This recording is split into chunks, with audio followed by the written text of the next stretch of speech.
अब इसी का क्वेश्चन नंबर 2 देखें। क्वेश्चन नंबर 2 वैसे तो थोड़ा सा सेम ही है, बस इसमें जो चेंजिंग है वो मैं बता देता हूँ। u को अब हमने ना 2x² लेट करना है। अब उसने फिर से हमें सवाल में बता दिया कि भाई तुम लेट करो 2x² को u के मुताबिक, ठीक है। तो अब मैं यहाँ पे अगर मैं u को 2x² लेट कर लेता हूँ तो हमारा जो दूसरा स्टेप होता है वो क्या होता है भाई, डेरिवेटिव निकालने का होता है।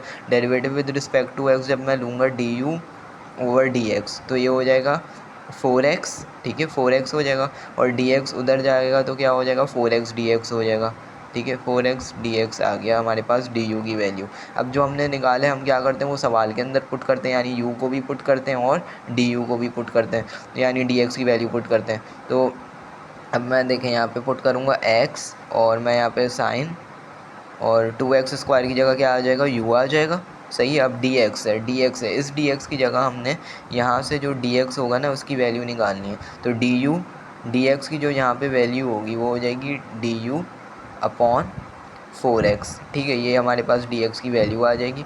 तो इस dx की वैल्यू को ये वाला dx था इसकी जगह पुट कर देंगे तो हमारे पास आ जाएगा du/4x, ठीक है। ये आ गया हमारे पास। अब मुझे पता है कि भाई ये वेरिएबल जो है ना ये एक्स्ट्रा चीज़ है, ये x जो है ना इसको किसी तरह मैं ख़त्म करवा दूँ तो मेरे पास साइन u का डायरेक्ट इंटीग्रल वाला फार्मूला लगेगा और कहानी ख़त्म हो जाएगी, मतलब सवाल ख़त्म हो जाएगा। तो मुझे इसको बला को किसी तरह दूर करना है। तो मुझे दिख रहा है कि भाई 4x दोनों साथ हैं और यहाँ पे अगर x डिवाइड हो रहा है और इधर मल्टीप्लाई हो रहा है तो आपको पता है कि x जब दोनों मल्टीप्लाई और डिवाइड हो रहे होते हैं तो कैंसिल हो सकता है। तो x को मैं x से क्या कर दूंगा, कैंसिल कर दूंगा। अब मेरे लिए सवाल आसान हो गया, ठीक है। और दूसरी जो मुझे फ़िल्टर करना होता है, क्या करना होता है कि कांस्टेंट्स को अलग थलग करना होता है, ठीक है, क्योंकि डेरिवेटिव और इंटीग्रल में कांस्टेंट का काम ही नहीं है भाई। तो उसको हम बिल्कुल अलग कर देंगे, यानी 1/4 है ना, 1/4 को मैं इंटीग्रेशन वाले हिसाब से फिर बाहर फेंक दूंगा, ठीक है। इस हिसाब से इसको दूर ही रखेंगे तो हमारे लिए भलाई है, ठीक है, कॉम्प्लेक्स नहीं होगा। तो ये हो जाएगा साइन u और du, ठीक है। अब वही सवाल बन गया जो पहला सवाल था, ठीक है, जब ये मैं कह रहा था कि दोनों सेम ही है। तो साइन u का जो इंटीग्रल होता है, साइन u का इंटीग्रल क्या होगा हमारे पास, कॉज माइनस का कॉज u, ठीक है, माइनस का कॉज u। लेकिन अभी ये आंसर नहीं होगा, मैंने फिर बताया था कि u को हमने पुट करना है लाजमी, ठीक है। ये बच्चे बहुत गलती करते हैं, वो भूल जाते हैं, पुट नहीं करते और यहाँ तक छोड़ के आ जाते हैं तो आपके नंबर कट सकते हैं। तो इसलिए आपने इसको लाजमी पुट करना है। तो ये हो जाएगा 1/4 और माइनस को मैं पीछे कर देता हूँ, ठीक है। तो कॉस और u की जगह आ जाएगा 2x² और प्लस के c के साथ मेरा ये आंसर आ गया। आई होप के आपको समझ आ गया होगा। तो क्वेश्चन 3 सॉल्व कर दें एक्सरसाइज का। ये भी काफ़ी ज़्यादा इजी सवाल है, कोई मुश्किल नहीं है। इसके अंदर ये सीन है कि भाई sec2t tan2t dt का हमने इंटीग्रल निकालना है बाय सब्सटीट्यूशन। उसने u को अब हमने बोल दिया कि u = 2t पुट करो, यानी उसने फिर से हमें बता दिया कि भाई u को आपने क्या लेट करना है, 2t लेट करना है। तो मैं वही अपना मेथड लगाऊंगा कि u = 2t लिख दूंगा, ठीक है। फिर उसके बाद हम क्या करते थे कि हम डिफरेंशिएट करते थे, differentiate with respect to x करते थे, ठीक है। उस वक्त x क्यों कर रहे थे, क्योंकि यहाँ वहाँ पे वेरिएबल मौजूद जो था वो x था। अभी यहाँ पे मौजूद जो है वो t है, ठीक है। जो भी वेरिएबल यहाँ मौजूद होगा ना उसके रिस्पेक्ट से डेरिवेटिव लिया जाता है। जैसे t है तो t के रिस्पेक्ट से, y है तो y के रिस्पेक्ट से, x है तो x के रिस्पेक्ट से। तो अभी यहाँ पे du t है तो du/dt होगा। x पहले जो पिछले सवाल था उसके अंदर x आ रहा था तो du/dx कर रहे थे, ठीक है। तो आपने ये वाला कॉन्सेप्ट अपना क्लियर रखना है। अब du/dt जो है वो 2 के इक्वल आ गया, ठीक है। 2 के इक्वल क्यों आ गया, क्योंकि 2t का डेरिवेटिव क्या होगा, 2 होगा। अच्छा, अब du = 2dt बन जाएगा, ठीक है। अच्छा, अब मुझे पता है कि भाई मैं पहले जब यहाँ पे dt के बजाय dx मौजूद था तो मैं उसको सेपरेट करके उसकी वैल्यू निकालता था ताकि मैं इधर पुट कर सकूँ इस dt की जगह। तो मैं अब यहाँ से dt की वैल्यू निकाल लूँगा। dt की वैल्यू निकालने के लिए मुझे dt को सेपरेट करना पड़ेगा, यानी ये 2 जो है वो एक्स्ट्रा चीज़ है, मल्टीप्लाई हो रही है, तो इसको हम du के नीचे फेंक देंगे, यानी डिवाइड करवा देंगे। तो du/2 आ गया मेरे पास dt। अच्छा, अब मैं क्या करूँगा, वही अपने ओरिजिनल सवाल के अंदर u को सब्सटीट्यूट करूँगा और dt की वैल्यू सब्सटीट्यूट करूँगा। तो मेरे पास क्या बन जाएगा, sec u tan u और du/2। du/2 क्यों बना भाई, क्योंकि dt की जगह हमने उसकी वैल्यू पुट कर दी जो कि du/2 थी, ठीक है। तो du/2 बन गई। अच्छा, अब मैंने आपको पहले भी बताया कि भाई कांस्टेंट को हमने क्या करना होता है, अलग थलग करना होता है, बिल्कुल जो है वो अपना इनको गंद को हटाना ही होता है बाहर। तो मैं फिर से इस इंटीग्रेशन वाले हिसाब से इसको बाहर फेंक दूंगा, क्योंकि इससे जितना दूर रहेगा उतना हमारे लिए फ़ायदा है। तो 1/2 बाहर चला गया और अंदर क्या बचा, sec u tan u du। अच्छा, अब मुझे पता है कि भाई यहाँ पे 2 ट्रिग्नोमेट्रिक फंक्शन है और du यू मौजूद है साथ। तो पहले मैं को ये देखूँगा कि कोई फार्मूला तो नहीं रख सकता। अच्छा, जब भी इंटीग्रेशन आप लोग कर रहे हो ना, तो भाई इंटीग्रेशन के लिए ये बेसिक रूल होता है कि जो फार्मूलाज है ना वो सामने लिखे हुए होने चाहिए, फिर जाके आप लोग को आसानी होगी, ठीक है। इसलिए मैंने ये फार्मूले लिख के रख लिए हैं, 10 के 10 फार्मूले जो है ना, ये मैं जब भी इंटीग्रेशन करता हूँ तो ये मैं खोल के रख लेता हूँ सामने, ताकि मुझे ईज़ी पता चलता रहे। अभी ये देखें, मैं यहाँ पे देखूँ तो साइन एक्स का मैंने माइनस कॉस एक्स प्लस सी ये सारे फार्मूलाज लिखे हुए हैं। लेकिन अब मुझे पता चल रहा है कि भाई सेक यू टेन यू का कोई भी फार्मूला मैं देख रहा हूँ तो यहाँ पे मुझे मिल जाए, अगर मिल जाता है तो अच्छी बात है। अब ये देखें, 9 नवा फार्मूला जो है वो मुझे मिल गया। Sec x tan x d x के बराबर है, सेक एक्स प्लस सी के बराबर है। तो अभी यहाँ पे एक्स की जगह हमारे पास यू मौजूद है, ठीक है, डी एक्स की जगह डी यू मौजूद है, तो सेक एक्स की जगह सेक यू हो जाएगा, ठीक है। तो अभी हमारे पास ये मौजूद है, तो मुझे पता चल गया कि भाई sec u tan u d u का इंटीग्रल क्या हो जाएगा, सेक यू हो जाएगा। लेकिन this is not the final answer, I am telling you again. क्या करना होता है, we have to substitute the value of u. I hope you get it. तो हमने यू की जगह हमने क्या पुट करना था, वी हैव 2t हेयर, ठीक है। हमें क्वेश्चन में उसने बताया था कि 2t आपने पुट करना है, तो यहाँ पे आ जाएगा 1/2 और सेक 2t आ जाएगा, ठीक है, और प्लस के सी के साथ। This is my final answer. I hope you get it. Good luck.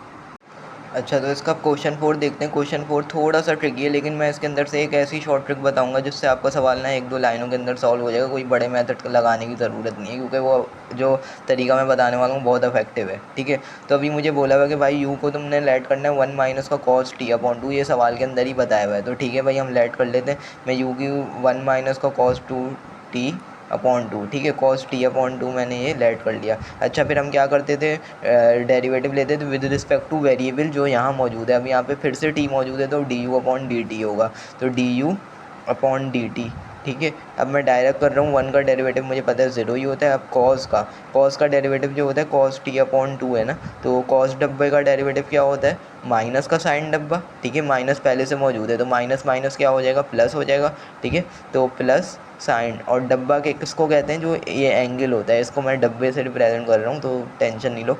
तो t/2 आ जाएगा, ठीक है। और फिर क्या करते हैं कि डब्बे का फिर से डेरिवेटिव लिया जाता है, और t/2 का डेरिवेटिव क्या होगा, 1/2। तो पहले ही मैंने बताया कि भाई डेरिवेटिव और इंटीग्रेशन में 1/2 कोई भी कांस्टेंट को हम अलग से कर लेते हैं, अलग लिख लेते हैं। तो 1/2 तो मैंने पहले ही ऐसे लिख लिया था। बचा क्या, t का डेरिवेटिव क्या हो जाएगा, 1 हो जाएगा, जो कि अगर मैं यहाँ लिखूँ भी तो मल्टीप्लाई होके वो 1 ही रहेगा, तो लिखने का फ़ायदा नहीं है। तो du/dt की जो फाइनल वैल्यू आ जाएगी हमारे पास, वो क्या आ जाएगी, 1/2 और साइन 3t/2, ठीक है।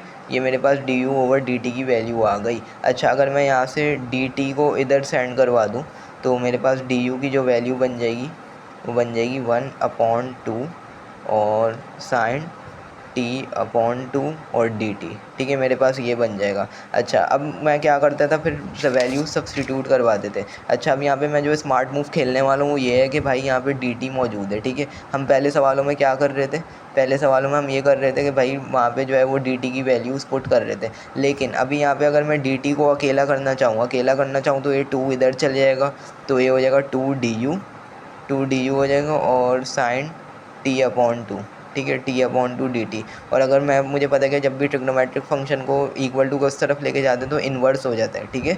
ये साइन इन्वर्स हो जाएगा, साइन इन्वर्स t/2। लेकिन उससे मुझे कुछ फ़ायदा नज़र नहीं आ रहा, बल्कि मुझे एक अच्छी बेहतरीन चीज़ दिख रही है। जो क्या दिख रही है कि जो साइन t/2 dt है ना, उस पूरे यहाँ पे मौजूद है, साइन t/2 dt पूरा यहाँ मौजूद है।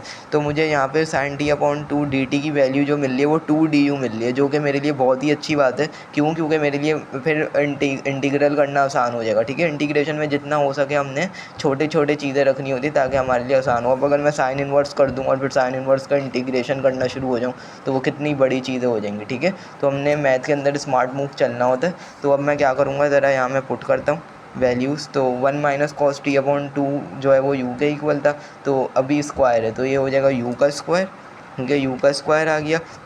और इसकी जगह क्या आ जाएगा बच्चों, इसकी जगह आ जाएगा 2du आ जाएगा। क्यों 2du आ गया, क्योंकि मैंने यहाँ पे इसकी वैल्यू ये पुट कर दी 2du, ठीक है। अब 2 मुझे मैंने पहले भी बताया कि कांस्टेंट क्या होता है, कांस्टेंट को बाहर निकाल के फेंक देना है हिसाब से। तो मैं यहाँ से 2 को बाहर निकाल लूँगा तो अंदर क्या बचेगा, u² du बचेगा, ठीक है। और अब मेरे लिए इंटीग्रेशन देखें कितनी आसान हो गई कि u का स्क्वायर है तो मुझे पता है u³ हो जाएगा, यानी पावर में 1 प्लस होता है और नीचे भी 1 प्लस होता है, तो u³ ये आ गया।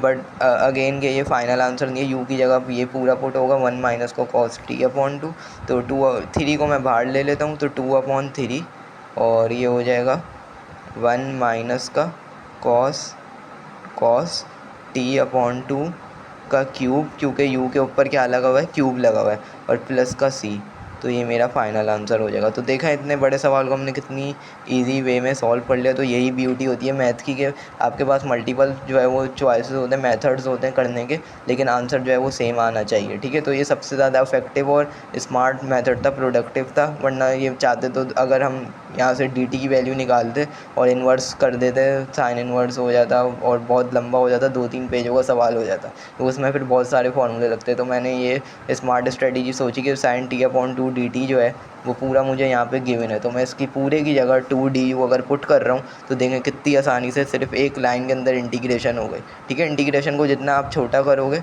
उतना आपके लिए ही फ़ायदा है, वरना फिर मसले हो जाते हैं। आई होप यू गेट इट।